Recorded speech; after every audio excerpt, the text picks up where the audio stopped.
For years, the planners have been talking of shifting Covent Garden Market, but it's still there, a stone's throw from Leicester Square in the heart of London, sprawling over streets which have become some of the most congested in Britain. Flowers and 40% of all fresh vegetables and fruit sold in the country go through this market. No wonder the ordinary motorist finds it difficult to get through it.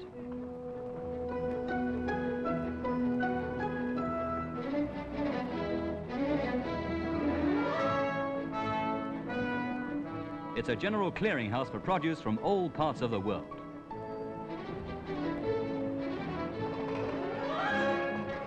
Today, lorries start to roll in as the theatre crowds are going home, although selling doesn't start until 5 in the morning. The present layout of the market dates back 130 years. Officially, it covers 6 acres, but it overspills into surrounding buildings, and the business stretches over some 30 acres. That means 30 acres of inflammable boxes, which, says the local authority, is a serious fire risk.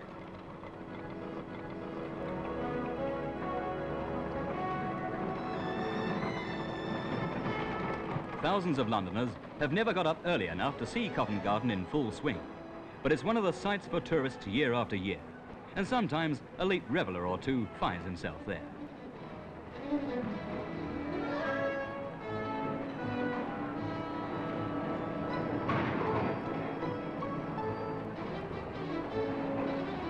This is the only wholesale flower market in the country.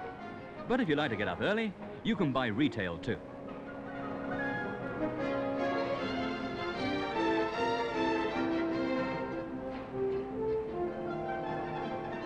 And right among the flowers and vegetables is London's most famous magistrates' court, Bow Street, which attracts a rather different clientele from the building opposite, the Royal Opera House.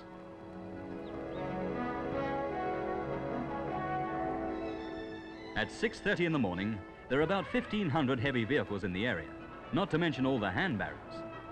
4 hours later, half that number will still be there, unable to move and get on with the business of distribution. If you complain about the blockage, market people will tell you that they were in the area long before other businesses, and you try to get through at your own risk. I said your own risk! The police do their best to keep things moving, but no wonder many planners doubt if a central city area is the right place today for food markets.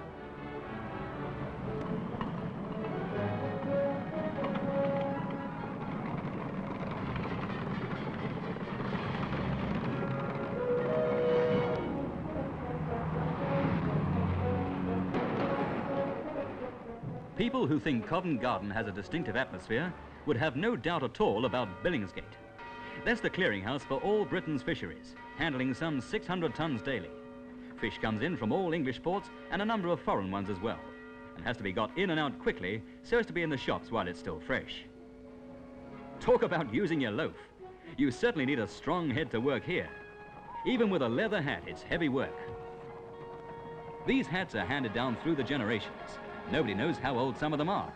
When they let the water in, the cobbler puts a new sole on the top. The market works on a strict code of honor.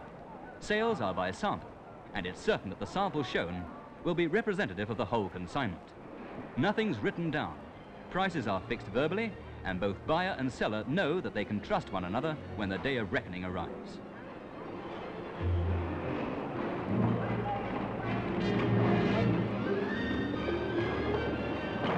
Some of the merchandise comes in alive. Below the market, there are boiling tanks for shellfish. The business of Billingsgate has decreased since the war. Many large concerns now buy direct from the quayside at the fishing ports. But plenty of buyers still appreciate a central point where they can take their pick of the catches from all ports.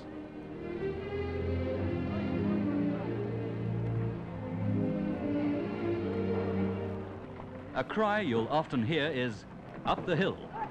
This means a porter needs a shove up with a heavy load, and it's a well-known way of making the odd beer money. If you're nippy enough, you can make quite a few shillings in the course of a morning. Porters are paid by the number of boxes they carry, so no wonder everybody's in a hurry at Billingsgate.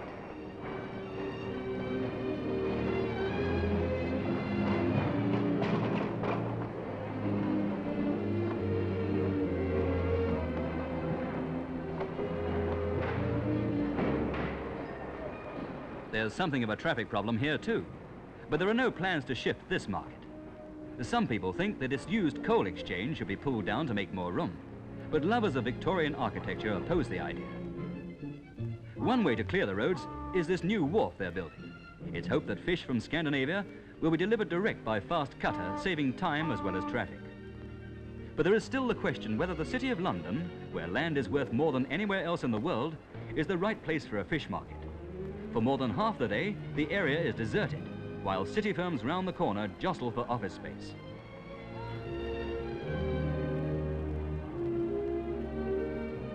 The central London markets, known all over the world as Smithfield, handle more than 400,000 tons of meat in an average year.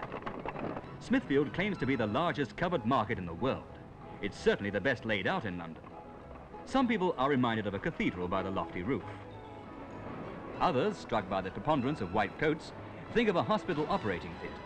But certainly the noise on a busy morning is far from the peace and quiet of either.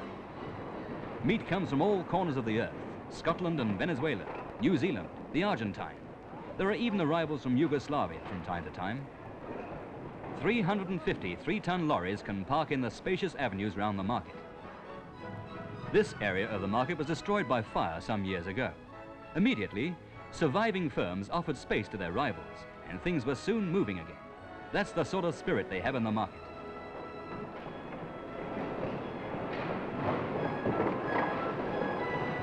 In the meat market, they've a different style of headgear. Porters are paid according to the sort of load they're carrying. Some of them work for firms of wholesalers or carriers. Others are self-employed. They're called bummeries. But whichever system they work under, men who carry meat out of the market must be licensed every year.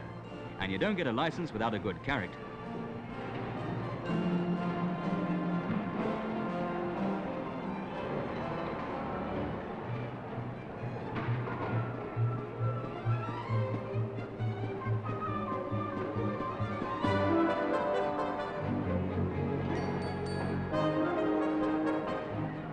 Each firm moving supplies has a parking space allotted for lorries.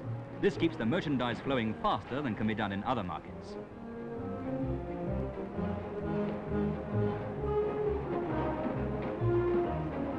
By 1 p.m, the business of the day is over. Soon, all the 29 market gates will be shut. There's a restaurant just round the corner where many of the market executives and dealers go for lunch. What do they eat? Meat, of course. And these men are some of the best judges in the country of a chop or a steak.